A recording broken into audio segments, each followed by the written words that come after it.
Pessoal, então na aula anterior ali a gente viu como é minerado, aqui voltando então para a relação aqui do nosso o paper que a gente tem do Satoshi Nakamoto, que foi a criação do Bitcoin. Então, como que o Bitcoin trabalha? Ele trabalha com prova de trabalho, ou seja, a mineração ocorre quando acontece a prova de que um computador minerou um bloco.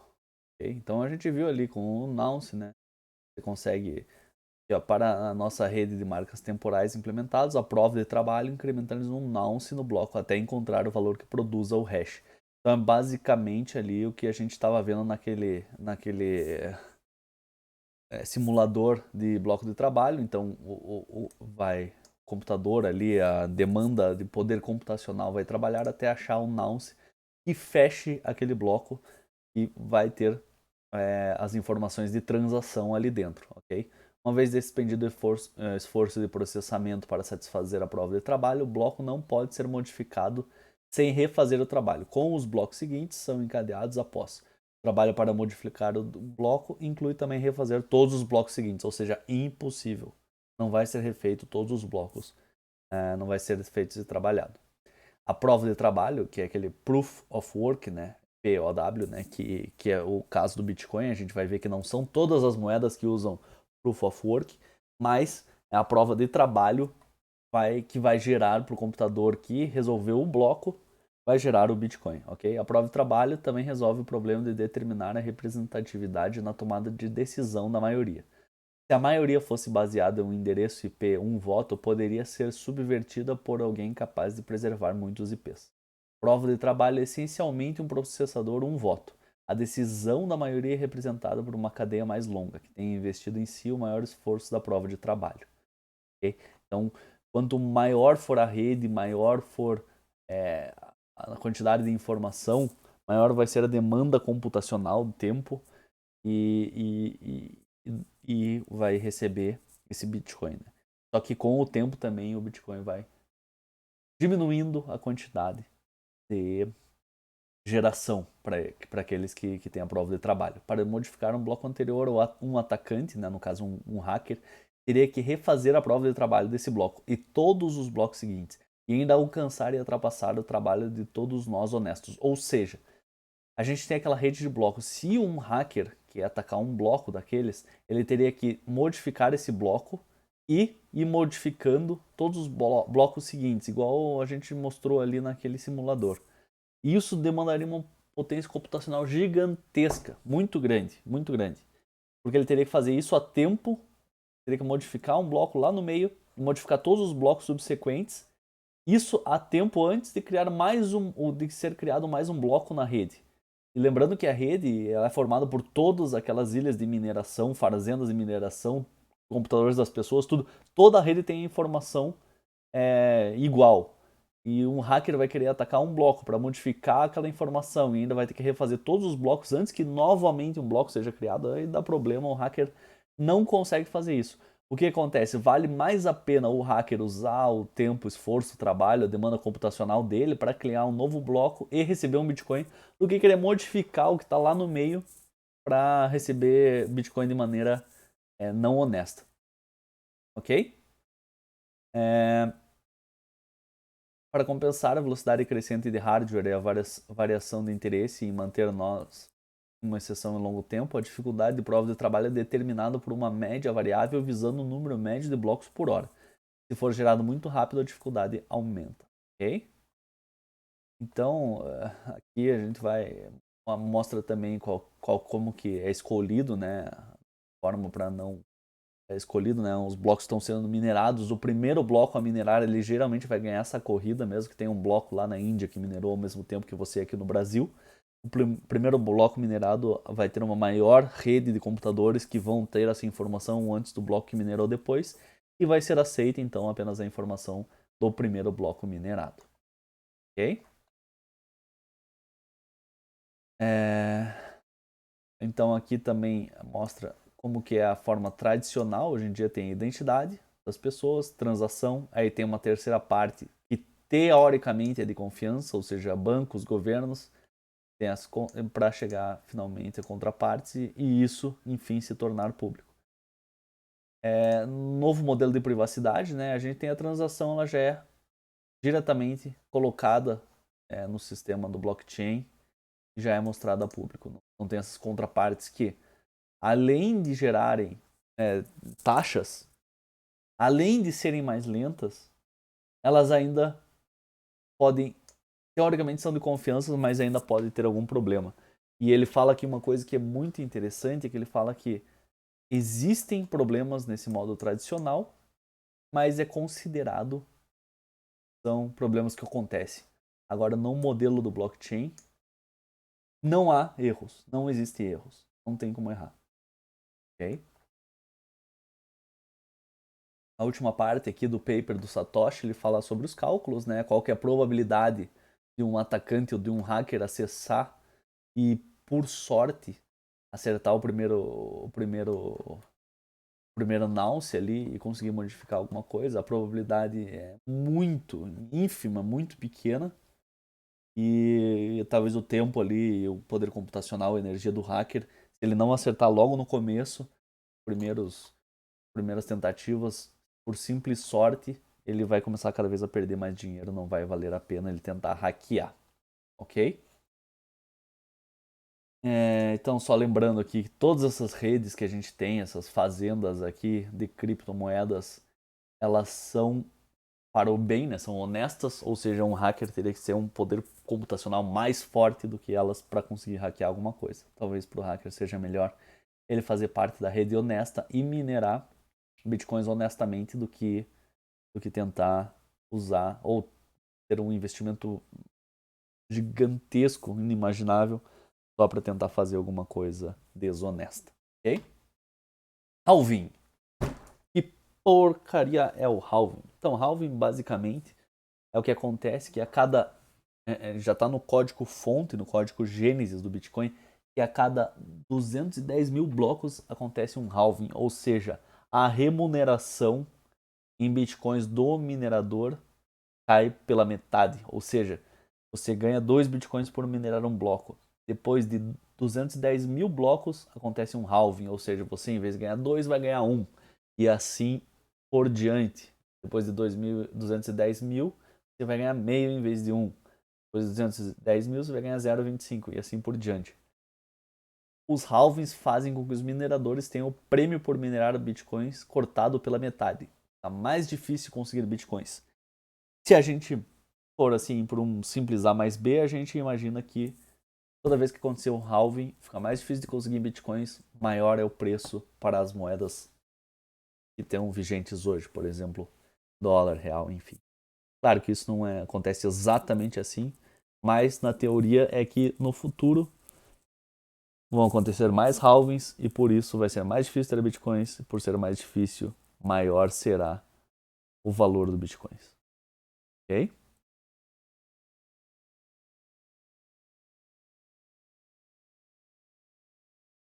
Lembrando também que os bitcoins têm um número máximo de ser minerados naquela curva exponencial também, ou seja, o que vai gerar? Aqui a gente tem um tempo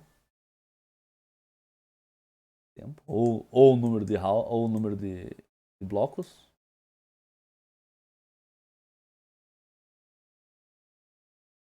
Para ler, era para ser o número de blocos, enfim.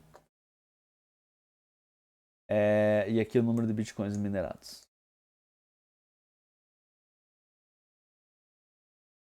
Ok? Então, vai ter um total aqui, vai ter um máximo de bitcoins. E aqui tem uma função exponencial chegando, tendendo aqui ao infinito. Nunca vai chegar ao número máximo de bitcoins, mas vai chegar muito próximo disso. Então, a gente sabe o número finito de bitcoins que existe. Cada vez que acontece um halving, vai aumentando a dificuldade computacional. E que a gente imaginaria, claro que isso só acontece na teoria, é o preço do Bitcoin, por exemplo, em dólares ou reais, sendo cada vez maior. Okay? Na teoria é isso que acontece, por isso que existem tantos entusiastas assim do Bitcoin. Uma outra coisa que eu gostaria de falar é que em relação ao ouro, né, a gente pode ter o Bitcoin como uma reserva de valor, né? Então a gente tem o ouro, que hoje em dia também é considerado como reserva de valor, mas a gente sabe que a gente tem no mundo uma quantia finita de ouro, mas a gente também sabe que existem muito mais transações relacionadas ao ouro do que existe ouro efetivamente. Agora, o Bitcoin é impossível você fazer mais transações de Bitcoin do que existe realmente de Bitcoin. Porque ele é controlado por esse sistema de blockchain que faz com que não há como você transacionar Bitcoin sem realmente ter um Bitcoin dentro da rede de blocos. Ok? Outras coisas fora do ouro, né? A gente não vê exatamente. Tem uma discussão também de que se as empresas mineradoras vissem vantagens competitivas em minerar mais ouros, elas os teriam feito. Ou seja, dependendo do valor do ouro, elas param de minerar ou elas continuam minerando ou aumentam a mineração. Além do que, existem também teorias de que existe mais ouro do que realmente é estimado. E agora pensando também um passo à frente, né, a gente vê uma das coisas que existem são próximos passos aí para o futuro, é a mineração de asteroides, outros planetas, luas, enfim. Imaginando que a gente ache um meteoro de ouro, isso daí acabou com o valor do ouro. Agora é impossível a gente achar um meteoro de Bitcoin. Okay? Isso parece bem distante, mas é verdade. Existe assim, as empresas aeroespaciais aí têm um programa bem forte aí em procurar metais nos asteroides, né? Tem inclusive ali próximo a Júpiter, a gente tem próximo não, né? Na mesma linha de Júpiter a gente tem os, o cinturão de asteroides ali, que seria próximo a Marte também. E aqui a gente tem a Terra. A gente vai ver colonização não, a exploração de Marte, né? Seria o próximo passo. Não só porque Marte pode ser um local para viver, igual o Elon Musk gosta de falar, enfim, mas por ele estar próximo do cinturão de asteroides que fica na linha de Júpiter ali. Então isso daí ajudaria muito. Além do que tem diversos asteroides passando próximo da Terra ou conglomerados de asteroides que a gente pode minerar eles através de um pouco mais de tecnologia. Claro, não precisa ir um astronauta lá com uma picareta, consegue fazer esse processo. Então, se a gente conseguir asteroides de alguns metais ou outros materiais que podem ser encontrados que são valiosos, vale muito a pena essa mineração. Só isso foi um pouco aí de ciência, mas vamos voltando aqui para o Bitcoin, que também é ciência. Vamos voltar aqui só para um outro termo muito já foi utilizado seria o fork ou hard fork, que é a bifurcação. É um termo relacionado ao desenvolvimento de software livre, como é o caso da distribuição do Bitcoin, né? Então, toda vez que alguma modificação é introduzida no código do Bitcoin, é criado um fork, uma bifurcação do projeto original. Essas medidas têm como objetivo refinar o Bitcoin ou outra criptomoeda, seja para garantir que a moeda virtual continue segura, seja para impedir ataques que visem desestabilizar a rede de criação de moedas falsas, tornar o processo de geração de transação de criptomoedas mais eficientes, ou simplesmente fundar uma moeda completamente nova a partir das bases do Bitcoin original. Isso, não sei se vocês já ouviram falar de Bitcoin Cash. Inclusive eu, como tenho Bitcoin desde 2016, tem alguns Bitcoin Cash que foram criados nesse hard fork. Podem ver que, assim, em relação ao preço, o valor dele de mercado, enfim, não ficou perto do Bitcoin, né? Chegou a subir em algum momento e cair, até hoje ele está mais instável, longe da máxima histórica, que é ao contrário do Bitcoin, né? Que agora deu uma caída, mas estava máximas históricas. Outras criptomoedas que a gente vai falar um pouco mais para frente buscam solucionar, entre aspas, problemas do Bitcoin. Eles estão em valor máximo também, mas o Bitcoin Cash está bem longe disso. Ok? Então esse é o caso do Bitcoin Cash, tem também o Bitcoin Gold, que foram duas forks do Bitcoin original em circulação no momento. O Bitcoin Cash é uma fork do Bitcoin que surgiu em 2017, a partir de um desentendimento entre grupos de investidores chineses e parte da rede que mantém o Bitcoin em operação. Os investidores ficaram preocupados com a escala de valor do Bitcoin tradicional. Os chineses criaram uma fork com o intuito de gerar nova Bitcoin, mais escalável e menos vulnerável à oscilação dos preços violentas que a gente vê hoje. Também ver até quando isso valeria a pena, já que o valor do Bitcoin Cash não tem subido da mesma. Falando um pouco dos problemas das criptomoedas, o que é necessário para você minerar? Energia elétrica utilizada, capacidade computacional, calor gerado. Então tem toda essa também discussão aí relacionada ao ambiental, que é sabido por muitos. O tempo necessário para aprovar uma transação. Apenas a rede de mineração do Bitcoin hoje em dia usa em um dia mais energia do que a Argentina inteira usa no mesmo dia. Então, dia 2 de agosto, por exemplo, a Argentina usou sei lá quantos terabytes de energia, sei lá, digamos 1 terabyte, e o Bitcoin usou 3. Okay? E os problemas, por existirem esses problemas, né, que a gente sabe que existem e não são novidade para ninguém no mundo das criptomoedas, é que foram criadas algumas criptomoedas consideradas mais rápidas. Okay?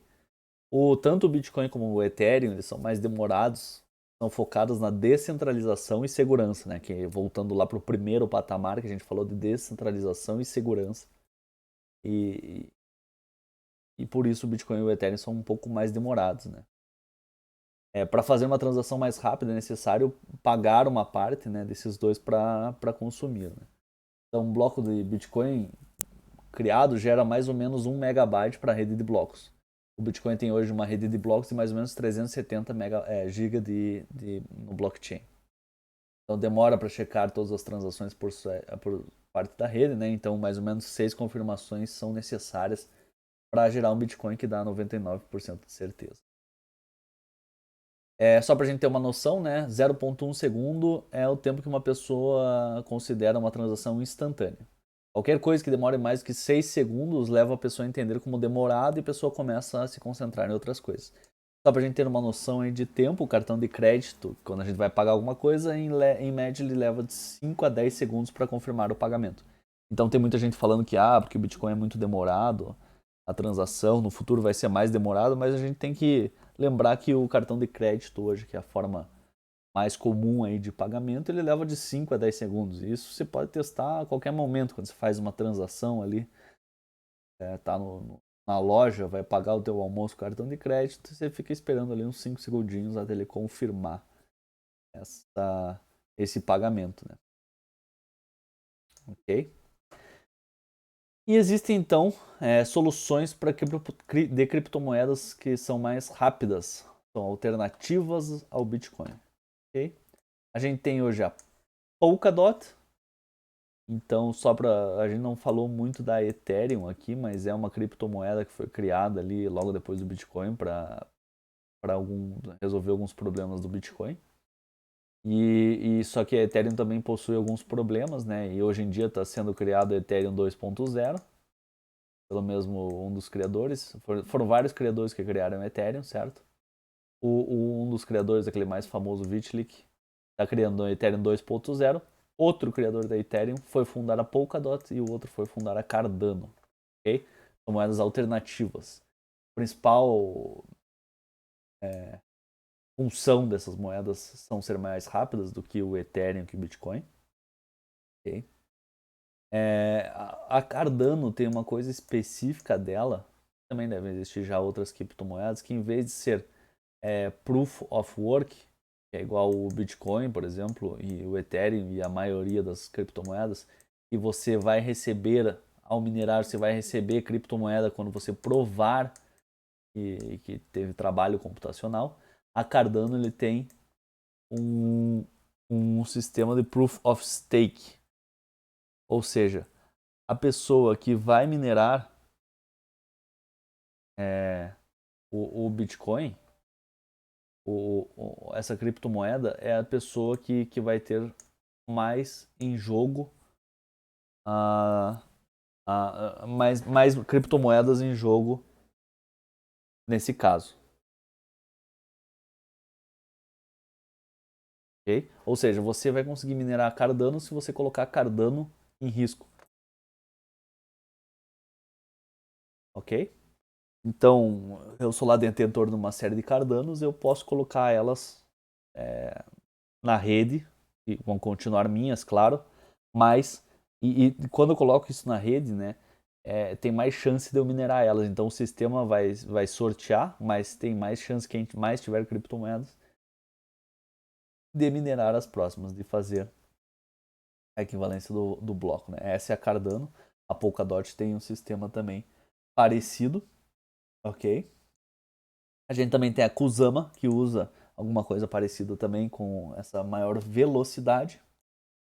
E a gente tem a Solana, que a forma dela utilizar assim maior velocidade é você ter a validação apenas das transações que ocorreram nos últimos 2 dias. Claro que isso é uma solução, mas também é um problema, que você não vai ter toda a rede de blocos confirmando todos os pagamentos feitos há muito tempo atrás.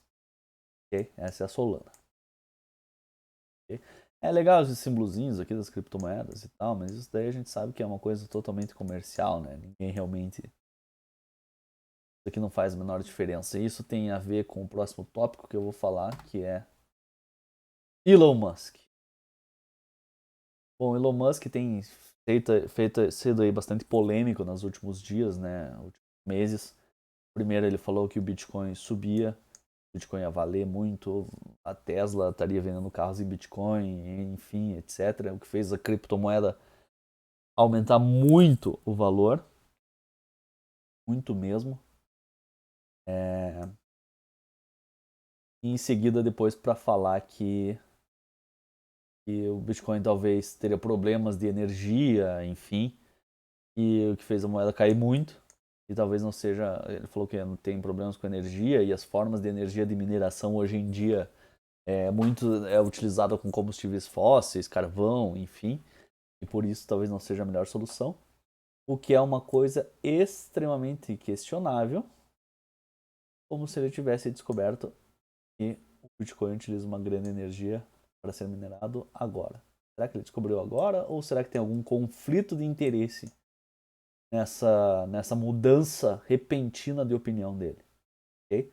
Mas fato é que ele ficou opinando, ele é o cara hoje mais rico do mundo.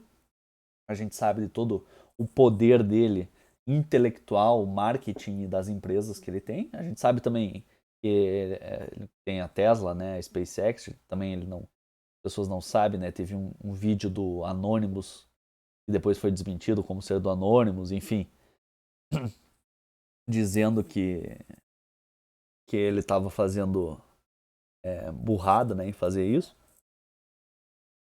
E até as próprias empresas deles têm mineração que utiliza mão de obra infantil para minérios realmente, para ser usado na Tesla, na SpaceX, enfim. E ele agora vem com esse papo de Dogecoin. Dogecoin, basicamente, putz, eu não peguei aqui a figurinha, mas era para ser um meme, né, do Doge, né. E foi uma criptomoeda criada exatamente com essa função de meme mesmo. Ninguém realmente achava que a Dogecoin seria uma moeda para utilizar, né? Ah,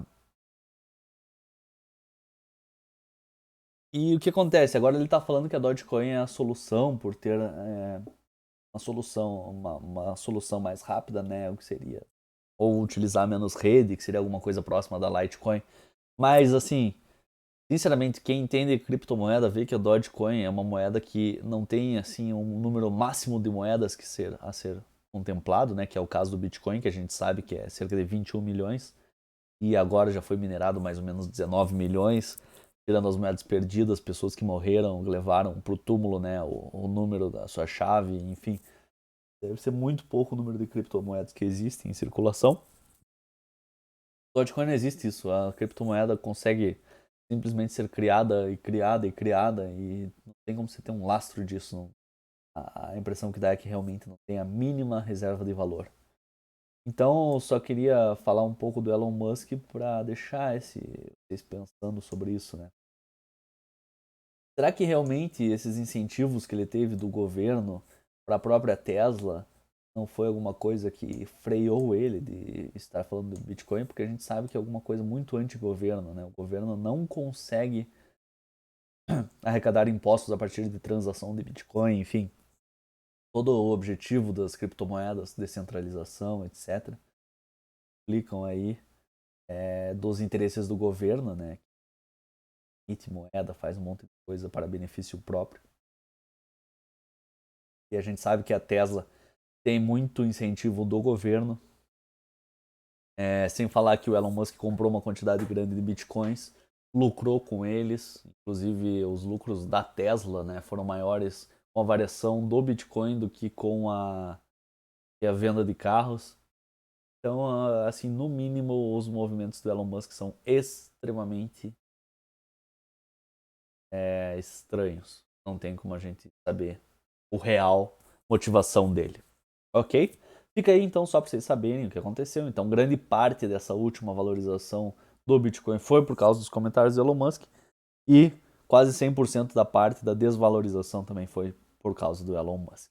Dessa recente aqui que eu tô falando em 2021. Ok? Próxima aula vamos falar de um assunto plus aí, e é os NFTs. Obrigado.